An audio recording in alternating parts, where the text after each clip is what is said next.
Perang di Ukraina sering disebut sebagai perang artileri terbesar sejak Perang Dunia Kedua. Selama berbulan-bulan, dunia menyaksikan kedua belah pihak menembakkan ribuan peluru setiap harinya. Drone, sistem presisi, dan radar counter bateri menjadi pusat perhatian.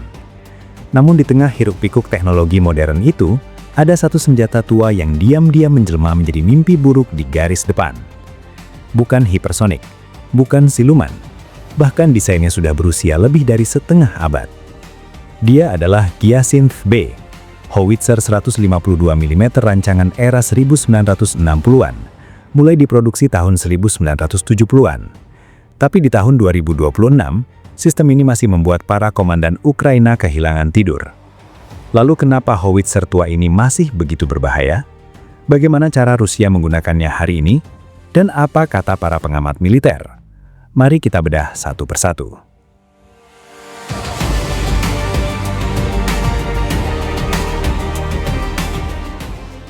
Pertama, mari kita lihat angka-angkanya.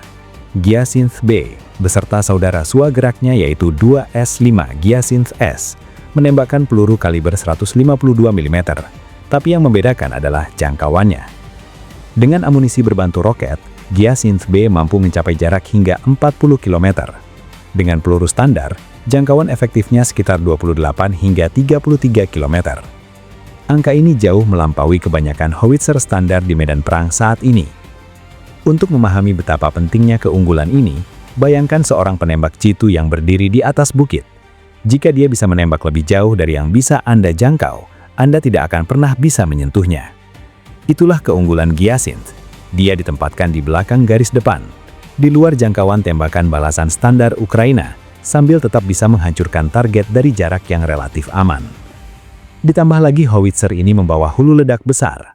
Satu peluru 152 mm mampu meratakan bunker, menghancurkan tank atau melumpuhkan konsentrasi pasukan. Laju tembaknya mencapai 6 butir per menit. Dalam 1 menit, satu meriam bisa menjatuhkan 6 ton ledakan ke posisi lawan. Tapi bukan cuma itu yang membuatnya istimewa.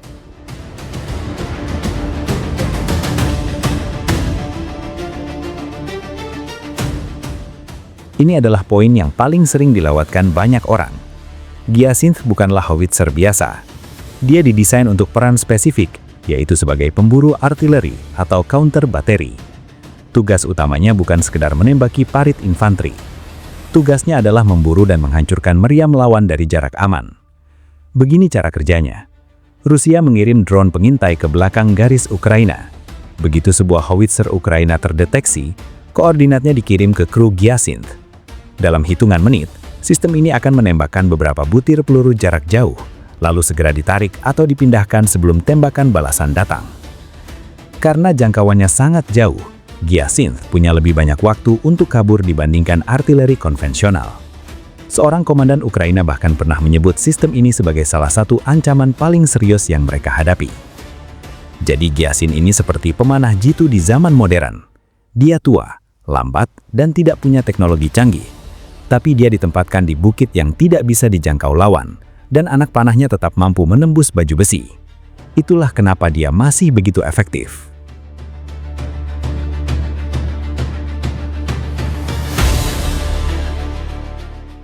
Tentu saja kelemahan Hyacinth sudah jelas. Sistem ini berat, hampir 10 ton, lambat bergerak, dan butuh kru 8 hingga 10 orang. Tidak ada sistem perlindungan otomatis dari drone. Rusia sadar betul akan kelemahan ini, dan mereka merespon dengan cara yang tidak biasa, bahkan menurut standar militer modern. Pertama, mereka menggunakan kamuflase hiperrealistik. Jaring kamuflase mereka sekarang dirancang menyerupai tumpukan puing-puing konstruksi, seperti bata merah dan pecahan beton.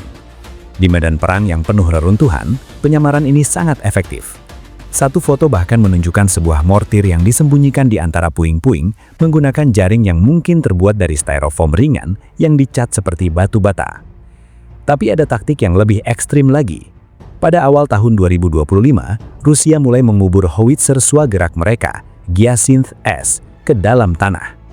Hanya larus meriamnya saja yang tampak di atas permukaan.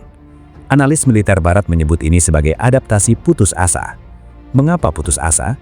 Karena dengan mengubur meriam, Rusia kehilangan fungsi utama Hyacinth S, yaitu mobilitas. mereka tidak lagi bisa melakukan taktik tembak dan kabur. Tapi di sisi lain, tanah menjadi baju besi yang melindungi kru dan sistem dari serangan drone FPV dari atas. Apakah ini efektif?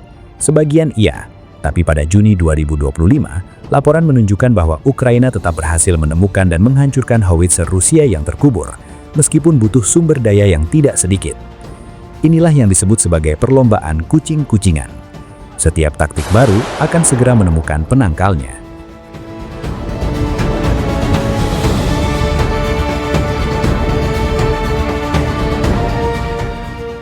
Lalu bagaimana posisi Ukraina?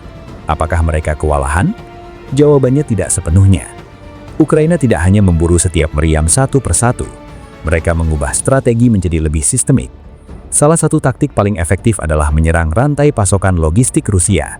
Satu drone FPV yang menghantam truk pengangkut amunisi bisa meledakkan ribuan peluru sekaligus. Satu serangan bisa melumpuhkan bukan hanya satu, tetapi banyak meriam di garis depan sekaligus. Selain itu, Ukraina juga menggunakan amunisi presisi tinggi.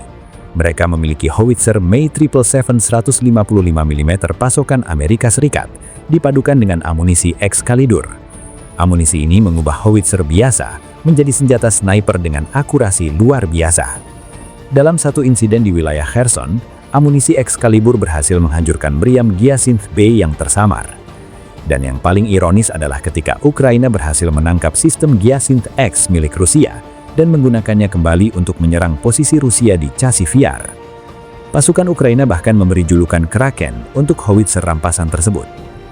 Bahkan lebih canggih lagi, Ukraina mengkonversi beberapa Gyazinth B yang mereka rebut menjadi howitzer modern bernama Bohdana BG dengan mengganti larusnya menggunakan standar NATO. Jadi medan perang ini benar-benar menjadi laboratorium hidup. Setiap senjata bisa berbalik menyerang pemiliknya.